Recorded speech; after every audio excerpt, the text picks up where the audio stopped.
Mahkamah Konstitusi memutuskan pemerintah wajib menyediakan sekolah gratis untuk jenjang SD dan SMP baik negeri maupun swasta. Kami akan ulas ini bersama para narasumber. Bergabung saat ini staf khusus Gubernur dan Wakil Gubernur Jakarta bidang komunikasi publik Chiko Hakim. Bergabung juga bersama kami Koordinator Jaringan Pemantau Pendidikan Indonesia JPPI Ubaid Matraji. Selamat malam semuanya dengan Tifal, apa kabar? Tifal, Selamat malam, Pak. Baik, terima kasih semua sudah bergabung bersama kami. Yang saya pahami di tahun ajaran berikutnya Pemprov Jakarta mau menguji coba 40 sekolah swasta untuk digratiskan, Bang Chiko. Tapi di sisi lain kan putusan MK belum lama ini mengamanatkan pemerintah gratiskan semua SD, SMP, negeri swasta tanpa kecuali. Kalau saya merujuk dari data Dapodik untuk tahun ajaran sebelumnya, SD 2000-an titik 900-an itu swasta. SMP 780 dari 1000-an titik itu swasta. Sanggupkah Pemprov DKI menggratiskan itu semua, Bang Chiko? Rasa-rasanya kalau dalam waktu sekejap tidak akan sanggup tentu. Saya rasa dan tidak akan ada daerah yang sanggup menggratiskan tiba-tiba seluruh sekolah swasta ya. Tapi kan kita juga harus menelaah lagi, mungkin Mas Ubaid nanti bisa menjelaskan lebih jauh lagi terkait dengan klaster-klaster sekolah swasta. Karena sekolah itu kan ada klasternya. Ada klaster 1, 2, 3, kemudian ada klaster 4, 5 yang kemudian termasuk dengan sekolah internasional atau interkultural lah sebutannya sekarang ini. Saya rasa agak kurang masuk akal kalau kita kemudian memasukkan international school misalnya, yang juga adalah sebuah sekolah, dan sekolah swasta, SD, SMP-nya harus digratiskan, artinya harus disubsidi oleh pemerintah pusat atau pemerintah daerah. Ini juga harus dikaji lebih jauh lagi, dipelajari, ditelaah lagi lebih jauh aturannya, apapun yang terkait dengan putusan MK. Tapi kami sungguh menyambut baik apa yang menjadi putusan MK tersebut, karena sebenarnya sejalan dengan rencana Pemprov DKI Jakarta yang memang ke depan akan mengupayakan untuk bisa bukan menggratiskan ya, karena sekolah itu sebenarnya nggak ada yang gratis. Sekolah itu kan semua ada berbayar, artinya ada guru yang dibayar, ada pembangunan yang dilakukan, artinya Pemprov DKI Jakarta menutupi biaya-biaya itu melalui subsidi pada sekolah-sekolah swasta. Tentunya ada persyaratannya. Ini adalah plan awal kami, rencana awal. Tentunya satu sekolah swasta yang memang berada di kawasan di mana sekolah negerinya tidak cukup terlalu banyak atau tidak bisa menampung siswa, dan di mana juga itu tadi ada klaster 1, 2, dan 3 di mana peserta didiknya mayoritas adalah masyarakat atau anak dari keluarga yang kurang. Nah, ini yang memang harus diprioritaskan. Namun tentu terkait dengan putusan MK ini kami masih menunggu arahan dari pusat lebih lanjut lagi. Apa sih yang sebenarnya terjemahannya atau interpretasinya dari tadi apa yang disampaikan oleh kita, misalnya, karena memang final dan mengikat, tapi tentunya tadi ada pertimbangan kalau tanpa kecuali. Jadi kan ada kata-kata tanpa kecuali ini dari TIFAL. Nah, ada klaster 4 dan 5, kita tahu banyak sekolah-sekolah yang rasa-rasanya agak sulit kalau kemudian harus disubsidi oleh pemerintah pusat.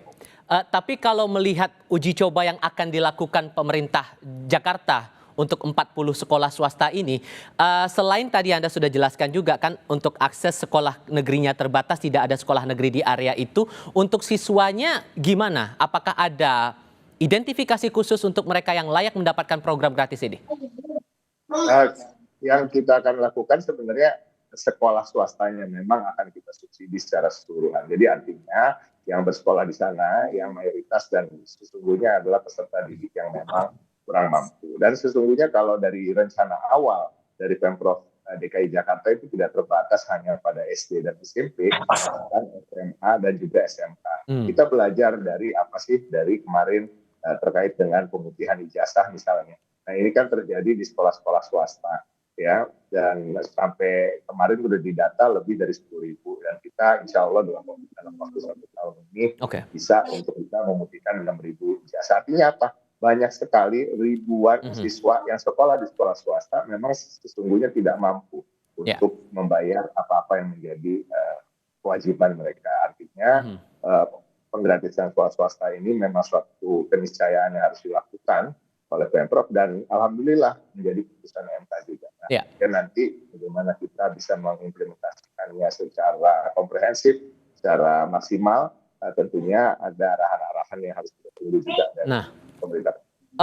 Tapi sisi lainnya begini juga Mas Ubaid, kalau kita lihat ada beberapa daerah yang menanggapi putusan MK ini beragam, termasuk yang menjadi indikatornya adalah soal anggaran yang terbatas. Kalau untuk pendidikan menengah atau dasar menengah itu dari total anggaran yang disiapkan 20-an triliun dan itu belum dibagi lagi untuk pengurusan pengelolaan sarana prasarana, infrastruktur yang lain, tenaga pendidikan dan penunjang-penunjang lainnya. Realistis nggak menurut Anda dengan anggaran yang sedemikian penerapan gratis pendidikan SD SMP dilakukan di tahun ajaran berikutnya yang terdekat 2025-2026 ini?